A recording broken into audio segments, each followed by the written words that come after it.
Okay, madalas po nating makitang nakapaskil kung saan-saan Jesus is coming. Sa mga preachings, Jesus is coming. Pero may nakakaligtaan po tayo. Naitanong ba natin, anong klaseng coming? Silent coming or yung coming na makikita ng lahat ng mata?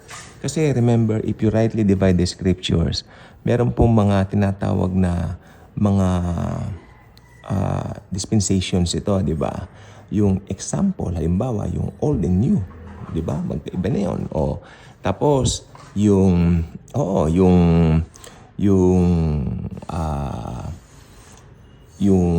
kung ikaw ba ay under doon sa mga utos o ikaw yung under doon sa biyaya lamang. O, di ba? Yung mga tipong ganyan, kung paano yung pagsunod mo, paano yung gagawin. Ganon din po dito. Jesus is coming. Lalo na dito sa may avenida, kadami yan. Jesus is coming. Jesus is coming. Anong klaseng coming? Okay. So, linawin po natin. Meron pong tinatawag na dalawang coming ang Lord. Yung isa, He's coming for His church. Yan po yung the rapture. Pero pag sinabi mong second coming, ito yung makikita siya ng lahat ng mata. Ito po yung pagpapakita ng Panginoon ng kanyang kapangyarihan sa buong mundo. Magse-second coming na siya para magtatag ng millennial reign dito. Anong kaibahan dito?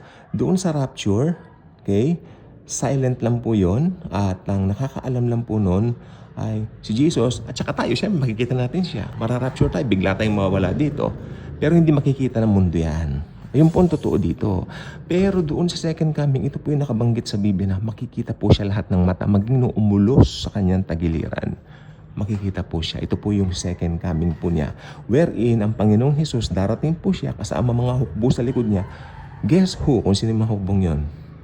Ha? Tayo po, mga believers. Nasa likod po niya tayo. Napakaganda. Kaya sabi ko nga po, ulit-ulitin ko, pag na-rapture na po tayo, wala na po tayong paghihiwa-hiwalay pa nila Jesus. Magkakasama na po tayo forever. Tapos na lahat ng mga paghipighati, paghihirap. May mga nag-aakusa po sa mga tao na naniniwala sa rapture. May mga nag-aakusa. Mga Kristiyanong hindi naniniwala sa rapture, siyempre.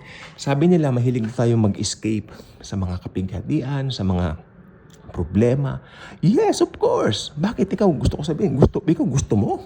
'Di ba? Kasi ang banat nila, yung mga naniniwala sa rapture, ayaw nilang maghirap, ayaw nilang maranasan ng pighati. Hindi lang po tayo ang may ayaw na maghirap tayo o maranasan ng pighating yaon, kundi ang Diyos mismo. Sapagkat sa kabutihan ng kanyang puso, kabutihan ng kanyang loob, aalisin niya na yung mga nanampalataya sa kanyang bugtong na anak doon sa darating na dilubyo ng paghasik ng lagim ng Antikristo. Ito nga po yung tribulation. Hindi po biro ang mga daranasin ng mga tao during that time. Bakit gustong-gusto niyong maranasan yaon? Diba? Simple lang po yan. If you don't know the Bible yet, basahin niyong mabuti according sa context.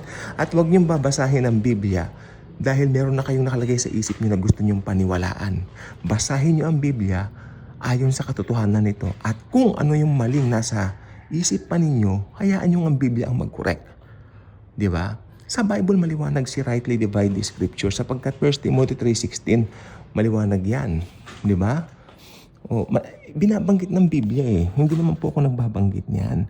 So talagang may mga dispensation po at ang Bible po pinag-aaralan. Minsan hindi mo ito mapapaliwanag ng mabilisan.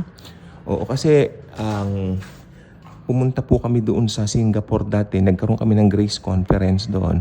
Sabi ng isang nangaral na Singaporean, it's not easy to explain grace in one sitting. Tama nga naman po siya. Tama po naman. Dahil kami, inaral namin yung matagal. Actually, may mga kasama kami dati, medyo nag-i-struggle to accept the pure teachings of grace. Pero right after that, praying, nakalaya na po. Masaya pala, maganda. Yes. So again, hindi ko na mapapalawigin ang video na ito at may gagawin pa kasi kami, no? Very busy at magkaiba po yung rapture second coming. Yung rapture, Jesus will get His church. Jesus will come for His church. Wherein the second coming, Jesus will come together with His church. I hope na liwanagan po tayong lahat and God bless po sa ating lahat. Hallelujah.